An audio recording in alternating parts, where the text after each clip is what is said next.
Oi, turma. Bom dia, boa tarde, dependendo do horário que vocês estão assistindo, né? Só deixando bem claro que essas aulas que eu irei postar, elas são opcionais, tá bom? Opcionais porque vocês não estão obrigados a assisti-las, porém é uma forma de revisar os conteúdos que a gente estuda na semana. E aí a atividade que eu passar, vocês vão me entregar e aí valerá também pontuação extra de quem se esforçar e fazer, tá bom? Qualquer dúvida, eu tô aqui à disposição de vocês. Então, essa semana a gente estudou, né, o conteúdo referente a frações. Primeiro, a gente iniciou com relação ao conceito inicial sobre fração, né? O nosso objetivo da aula da semana, na nossa planilha, é resolver e elaborar problemas que envolvam a adição ou a subtração com números racionais, esses números que estão na representação fracionária. Então, vamos aqui relembrando o conceito, né, que a gente já estudou na sala.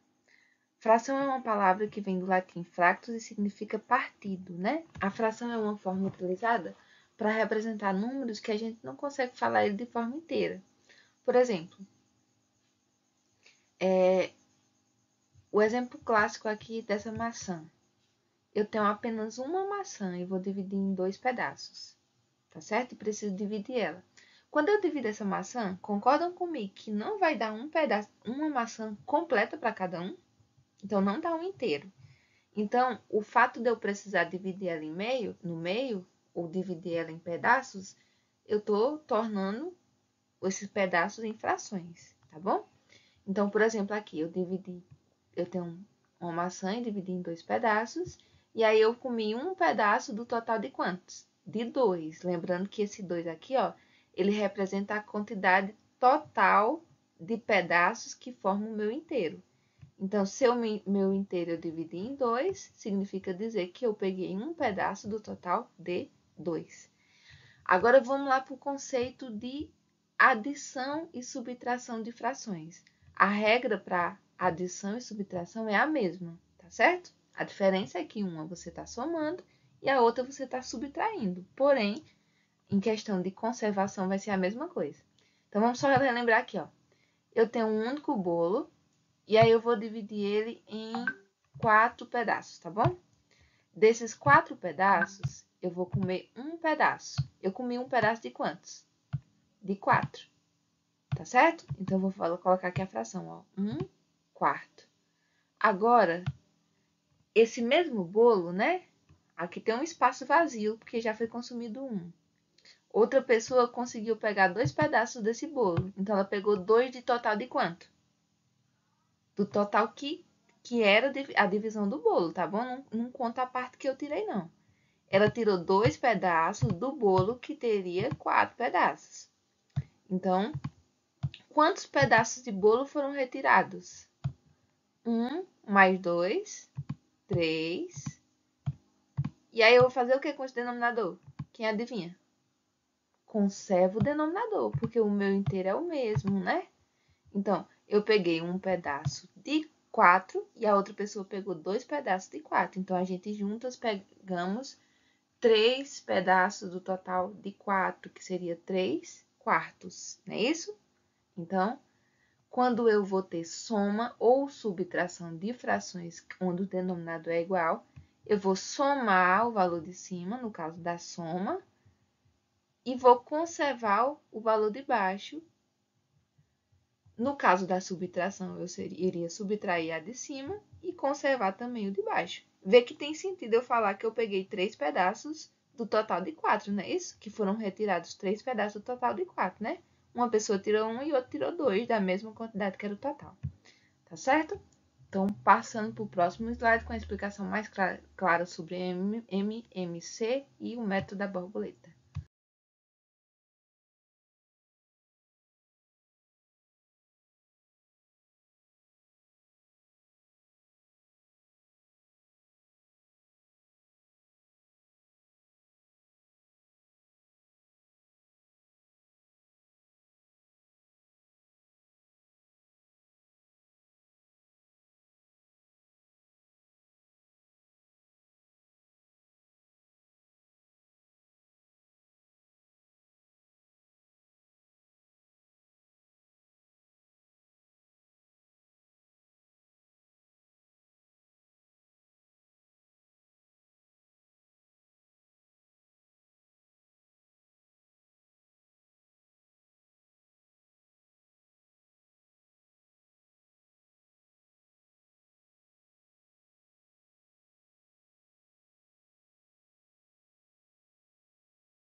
Agora a gente vai estudar o segundo caso, né, onde tem a adição e subtração de frações, que vai envolver os denominadores diferentes, né? Ó, observa que naquele caso lá eu conservava o denominador e somava o valor de cima. O que é que eu vou fazer nesse caso? Lembra que aí eu entreguei uma folhinha para vocês, né? Que é para lembrar aquela forma, que é uma forma também de resolução, porém é interessante vocês lembrarem também do MMC, tá bom? Então, eu tenho aqui o 6 e o 4, ó. A ideia de usar o MMC é eu descobrir um denominador comum para as duas frações e poder fazer aquela regra que eu já aprendi, conservar um e somar o de cima. Então, nesse caso aqui, eu tenho o denominador 6 e 4. Então, eu vou colocar o 6 e o 4 aqui, ó. Então, eu vou descobrir os menores números que consegue dividir ele, de 1 por 1, tá bom? Então, qual é o menor número que pode dividir o 6 e o 4? O 2. Então, se aqui eu tivesse, por exemplo, o 7, o 2 ele não poderia dividir o 7. Então, eu baixaria o 7 normalmente. Nesse caso aqui, ó, o 2 ele divide tanto o primeiro como o segundo. Então, eu vou dividir os dois. 6 dividido por 2 é 3 e 4 dividido por 2 é 2. Agora, qual é o menor número que divide os dois? O 2, que ainda vai dividir o 1. E o 3, ele não é divisível por 2, então eu vou repetir o 2 embaixo. Então, aqui a gente dividiu, né, pelo 3. A gente dividiu aqui 3 pelo 3 e deu como 1. E o 1, ó, que já tinha terminado, eu baixei ele normal. Agora, o que é que eu vou fazer? Eu vou pegar e multiplicar o valor desses valores que a gente fez a divisão, ó. O 2 vezes 2 e vezes o 3. 2 vezes 2 vezes 3 vai ser igual a 12. Isso é uma multiplicação, tá bom? E agora eu tenho um denominador comum para as duas. Eu vou repetir aqui, ó, o 12. Eu vou fazer diferente do que está em cima, tá bom? Só para vocês entenderem melhor. 12, como o primeiro denominador.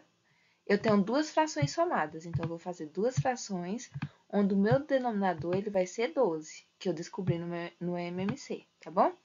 Então, agora eu vou colocar em cima o quê? O resultado da divisão desse 12 dividido pelo 6 e multiplicado por 1. Porque eu vou dividir o que está embaixo, ó, que é o nosso divisor, e multiplicar pelo 1. Quanto é 12 dividido por 6? Qual é o número que eu vou multiplicar por 6 para dar 12? 2. 2 vezes 1, 2, tá bom? Agora, quanto é 12 dividido por 4? Qual é o número que eu vou multiplicar por 4 para dar 12? 3, não é isso? 3 vezes 3, 9. Pronto.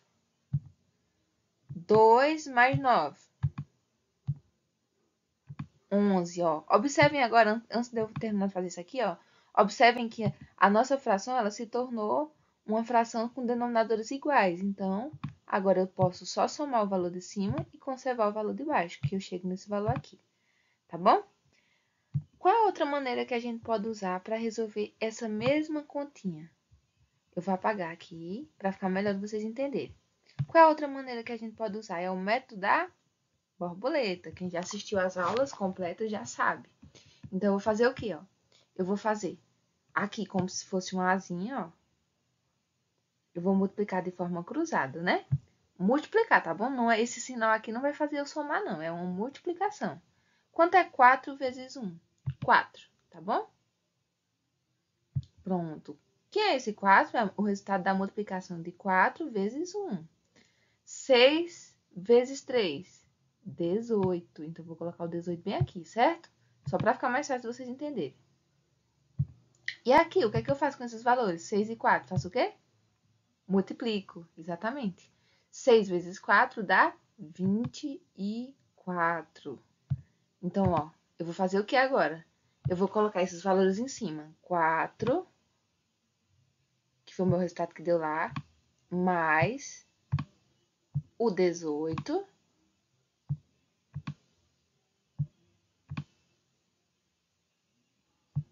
Deixa eu apagar isso aqui que foi estranho, né? 4 mais o 18.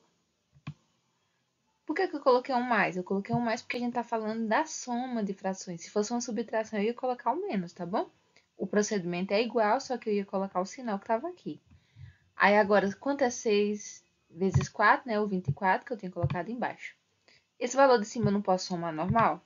Posso. 4 mais 18 é 22, né? Então, vai ficar 22 sobre 24, tá bom? Tia, mas saiu errado.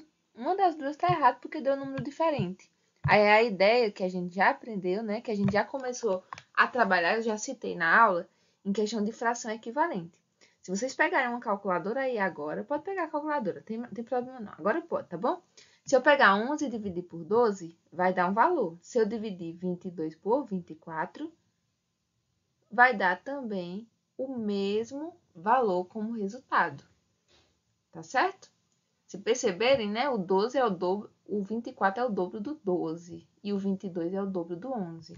Então, se eu fizer essa divisão aí, o resultado vai ser igual. E aí, a gente vai estudar na próxima aula, que aí eu vou gravar um vídeo também, a gente vai estudar semana que vem a questão da fração equivalente, que vai ficar mais fácil. Porém, eu peço que vocês aprendam primeiro essa parte, tá bom? Então, qualquer dúvida, eu estou à disposição de vocês. Até mais!